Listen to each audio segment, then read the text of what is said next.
Publishing journeys are unique to each individual author, and this week I got asked to break down how I got into publishing as a multi-time best-selling author of 5 years. So today, let's spill the tea. We're going to look at the high-level overview of what went down. We're not going to get into the nitty-gritty in this video, but if you want a further breakdown on anything, go ahead and let me know down below. Now, I have been published for 5 years. We're actually coming up on my 6th-year anniversary in just a couple of months, and I have had quite the journey. Back in the day, I had written a novel because I couldn't find something I wanted to read. It was when I was younger and I didn't know how to search Amazon properly. Don't at me, I know now, but I didn't know back then. And so I couldn't find a book I wanted to read. I decided just to write it. I got all tropey with it. I wrote what I wanted to write. It was magnificent. And because I liked it so much, I wrote another manuscript. And by that point, I decided if I'm spending this much time and effort creating something, I need to be paid for it. So it's either I am going to get a publishing deal or I am going to stop doing this because my time is very valuable and I have to make smart choices about how I'm spending my time. So, with that in mind, I had a couple of manuscripts written, I was continuing to work on manuscripts, and I started doing research. Now, before I did anything, I did my research. I spent a long time researching it, and I had worked in the publishing industry as somebody teaching marketing to authors and publishers for several years before this. I had connections. I knew who people were. I was following careers of authors, and I could see what worked and what didn't work for them. So I did not tell anybody I was doing this. I was very, very quiet about this, and after a little while, I let one of my friends know, and she was the only person who knew for a good long time until I had some contracts offered to me, and then I told my family. So at that point, I did my research.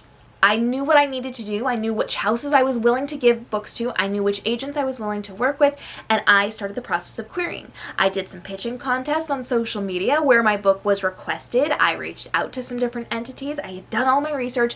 I knew what I was doing. And so I reached out to these people, and some wanted to read my full books. Some wanted to actually contract my books. Some just ignored me. I actually got a rejection from, I think, just an agent or a publisher a year after my first book was actually published. That's how slow the traditional publishing space can be. But I reached out and I started doing querying. I had contracts offered to me. I got on phone calls with different companies, different publishers, and they wanted my books. They offered me a contract. But the phone calls that I had, at least with that first one, was really sketchy.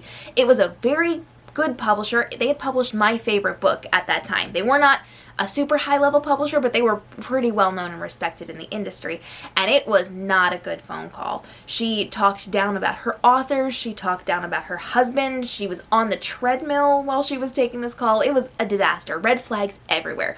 But because I was new, I wanted just to double check. I wanted somebody to back me up on this, so I took that contract to my publishing lawyer, and she wasn't able to tell me anything because of client confidentiality, but she did say, "This is not something I advise you to do. I can't tell you why, but I would run." And that was all I needed to say. That's how I felt too. Here are the red flags that I saw. Here's what happened to me. And she said that completely tracks with what's going on this particular side of the publishing industry. And so together we decided not to do that, although I had pretty much decided not to do it anyway. That was just the final confirmation that I wasn't going to take that.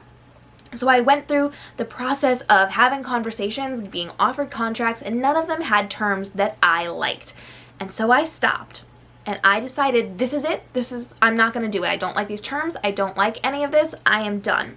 And for a solid year, I did nothing with my books. My manuscripts just sat there. I waited. I didn't do anything. I wasn't going to pursue publishing at all because I valued and I protected my manuscripts. It's more important to protect your work than to offer it to the first entity that tries to grab it, especially if there are red flags, especially if the terms aren't good enough.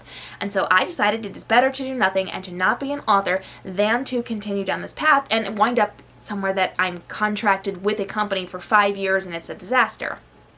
As it turns out, that intuition was incredibly correct, something I learned several years later when certain publishing houses potentially burned to the ground a little bit and are still in operation today, even despite all the lawsuits. But that's another story. I decided after a full year that I had found my appropriate fit for my books. Again, I wasn't going to step forward with this, but I found the best fit for me. It was something called a co-op. And a co-op is where multiple authors work together to look like a traditional publishing house, but they're all independently published. So I brought my books, she brought her books, he brought his books, and we self-published, but all under the same banner of a publishing house.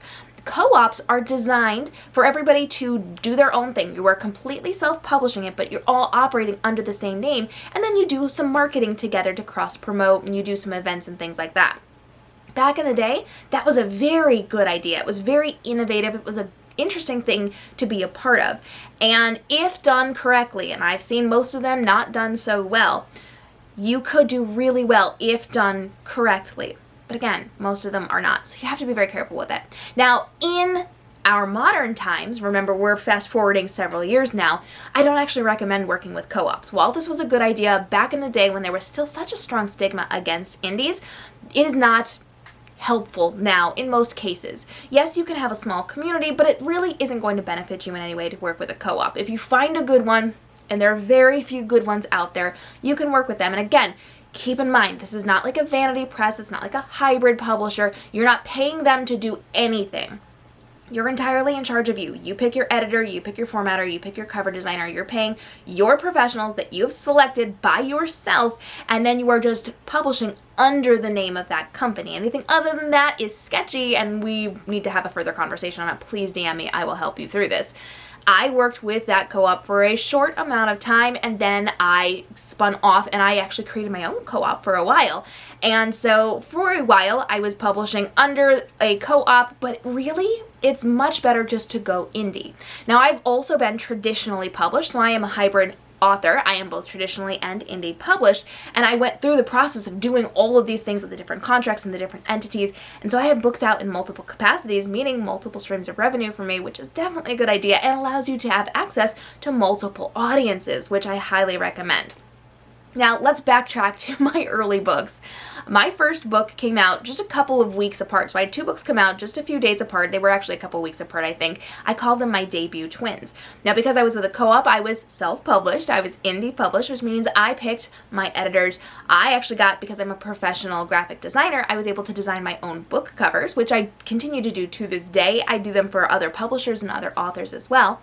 And I hired somebody to do the formatting, and eventually I got Vellum when I was able to do my own formatting for my indie books. And I had to go through the process of getting an editor and going through all of these things. And the first couple books were disasters because I trusted people that I shouldn't have trusted because they said they had credentials that they didn't actually have. So I published my books. We had to go through and we had to fix things because my editors, I went through 5 editors on my first book and 2 or 3 on the second book. Just because we went through so many iterations of people not being as qualified as they said that they were. So there was a lot that went down with it, but you know what? It did not stop my publishing career. I went through multiple editors, we got different rounds of things handled, we got things fixed, we got things back out there, and I'm still a multi-time best-selling author. In fact, my debut novel had 27,000 downloads in 2 hours when it was mentioned by BookBub once, and 33,000 by the next day. That's a lot of downloads, and it landed me number 7 out of every book in existence on Amazon that day, which was pretty dang cool. And so I've had the opportunity to do a lot of things inside of my career, but I started out in a co-op. After turning down multiple traditional contracts, I got out of that co-op, and then I got into a much better co-op for myself. We pulled in some other people, and now I'm doing things entirely on my own because it actually serves us better to be solely indie in this particular environment. And I, again, am a hybrid author, so I have both traditional and indie published books out in the world. And I am taking steps to do more things in both spaces in this coming year. Now, there's a lot of stories about my time as an author, like the time my best friend told me my book was awful and showed me all of my bad reviews, like the time I had somebody try to shut down my Facebook page because I wouldn't give them a free book. I can tell you all sorts of stories about my original launch parties and my live streams and all the fun things we did to celebrate and to grow my audience, and I'm happy to answer your questions. You can drop them down below, but that's a very high-level overview of how I got started in this industry, from traditionally querying and then turning down a bunch of contracts to not doing anything for a year to then working with a co-op to then being completely independently published without that co-op hanging over my head and being traditionally published as well. If you've got questions, now's the time to drop them in. Hit that subscribe and notification bell for more videos on how you can be leveling up in the writing and reading worlds and be more profitable inside of this space. I'll see you in the next episode.